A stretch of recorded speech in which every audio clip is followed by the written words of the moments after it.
tem, já por volta da década de 40, já tem texto surgindo. E evangelho, nos anos 50, já vai surgir o evangelho de Marcos e os outros, Lucas, Mateus, nos anos 60 e João só mais tarde, que vai ser na década de 80.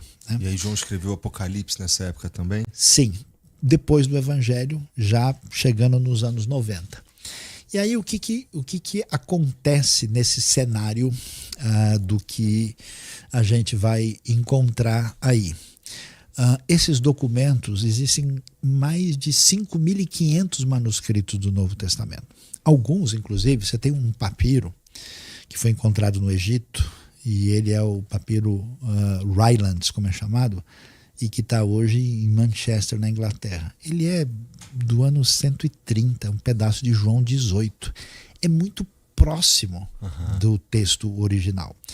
E como você tem muitos manuscritos, os estudiosos aí não rola a questão de religião. É uma questão técnica de crítica textual. Tá. O principal material técnico é editado por 2 especialistas de uma comissão maior, que é chamado o Novo Testamento Nestle Aland, Eberhard Nestle e Kurt Aland, publicado pela Deutsche Bibelgesellschaft, Sociedade Bíblica Alemã, numa sintonia com a Sociedade Bíblica, Sociedades Bíblicas Unidas.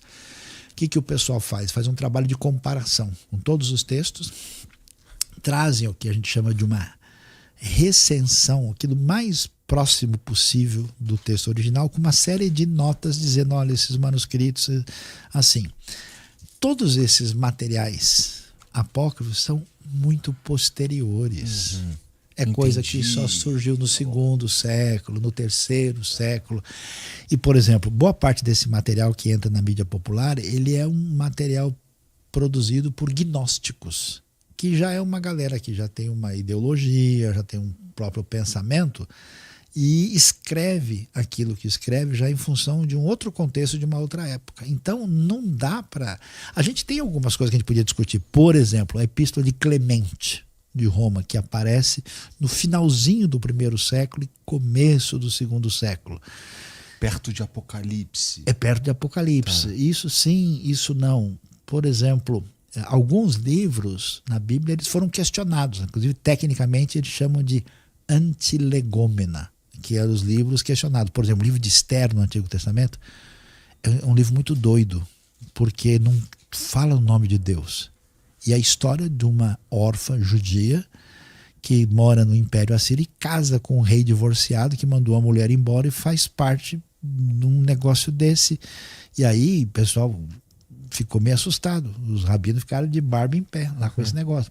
O livro Cântico dos Cânticos, que é um poema amoroso, inclusive, meio forte em muitos textos. O cara, isso aqui não está muito religioso, não. Tá bom, entendi. Entendeu? Mas, no correr dos anos, houve um consenso na comunidade da fé e os livros foram aceitos. No Novo Testamento também aconteceram isso, com o 2º Pedro, com Judas, algumas questões sobre isso, mas logo no início, sabe como é que a coisa se encaminhou? Que no 2º século teve um sujeito meio doido chamado Marcion, ou Marcião, e ele começou a dizer o seguinte, tudo que tiver no texto do Novo Testamento aí, que for judaico, tem que tirar fora. O cara é meio antissemita assim. E aí o pessoal falou, não, calma aí, a gente está usando, isso aqui tem origem apostólica, e isso gerou uma controvérsia onde o pessoal foi reafirmando os textos.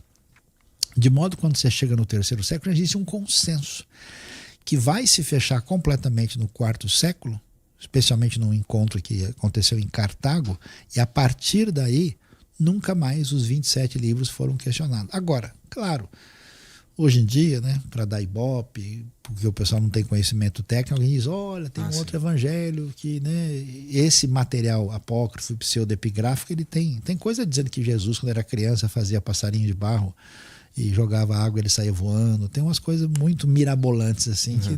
Mas é que também a vida de Jesus, ela, além de...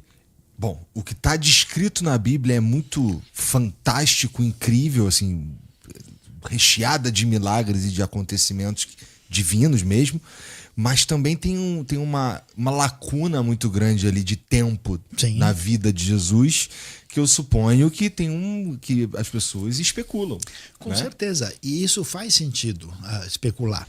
Só que o que acontece? Jesus aparece, né, descrito na ocasião do nascimento, é bem celebrado.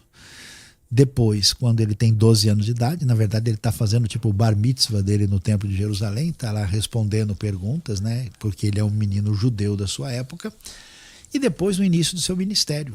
Existe um certo buraco aí dos 12 aos 30 anos. Aí o pessoal então começa a viajar. Não sei se você sabe, tem um suposto túmulo de Jesus na Índia e tem um no Japão.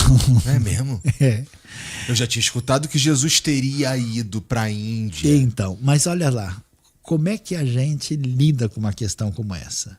Quando você lê um texto como o texto de Marcos capítulo 6, e o texto está falando, escuta, não é esse o Jesus, filho do carpinteiro, e não estamos aqui, porque quando Jesus começa a falar, a pergunta é, quem é esse cara para ele estar falando assim? Porque na época, para você, por exemplo, você só pode ser rabino depois dos 30 anos, porque você tem pelo menos uma experiência para começar a abrir a boca.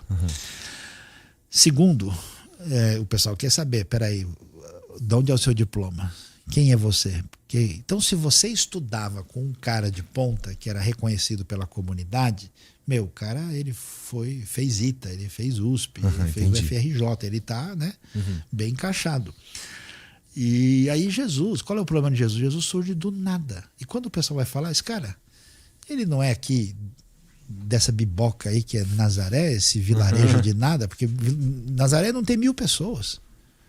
E não estão aqui os seus irmãos, suas irmãs. Então, quando você vê essa descrição, você vê que Jesus é conhecido e que as pessoas falam sobre ele, a família dele, a história dele. Então você fala, peraí, não é bem assim que ele estava passeando em outro lugar, porque ele é descrito dessa maneira. A segunda coisa é que se Jesus foi para o Egito, como alguns pensam, ou ele foi para a Índia, era natural de encontrar nos seus ensinos alguma coisa pertinente a isso, do ponto de vista linguístico, e você não tem nada sobre isso. Nada que chegue perto da filosofia e cultura da época desses outros. De jeito, nem de Egito, nem de Grécia, nem nada disso. E quando Jesus fala, qual é a conversa dele? Conforme profetizou Isaías, a meu respeito, o que foi dito na lei. Vocês acham que eu vim destruir a lei?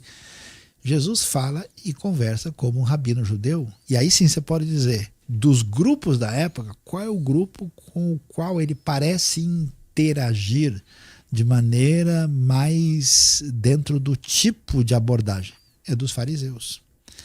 Porque você tem os saduceus, que são ritualistas, que aceitam só a lei de Moisés e estão no templo. Os fariseus é que ficavam estudando a Bíblia e argumentando em cima disso. E aí você tem os caras do deserto, que acham que o mundo vai acabar e estão afastados de todo mundo lá e não querem nada aqui, tipo o pessoal de Qumran, né? E a galera que era mais da pesada, que era, por exemplo, os caras que eram zelotes, né? Que era o pessoal, assim, pós-MST, né? Esses eram mais aguerridos. Eles matavam o romano. Os caras tinham até um punhal conhecido como os mais radicais, os sicários, né? Que pegavam e falavam, olha, os invasores romanos vêm aqui e a gente tem que dar um jeito. Mas mesmo assim, quando você vê Jesus, Jesus sempre frustra e vai frustrar todo mundo, porque ele não se encaixa em nada. Então, por exemplo, todo mundo está esperando um Messias, e esse Messias tem que ser um libertador nacional. Jesus vai e cura o servo de um romano. Como assim? O cara mais da pesada que existia na época é o cara que se vendia para Roma para cobrar imposto das pessoas de casa. E Jesus escolhe um discípulo dali. Um desses. E escolhe um zelote. Então ele pegou um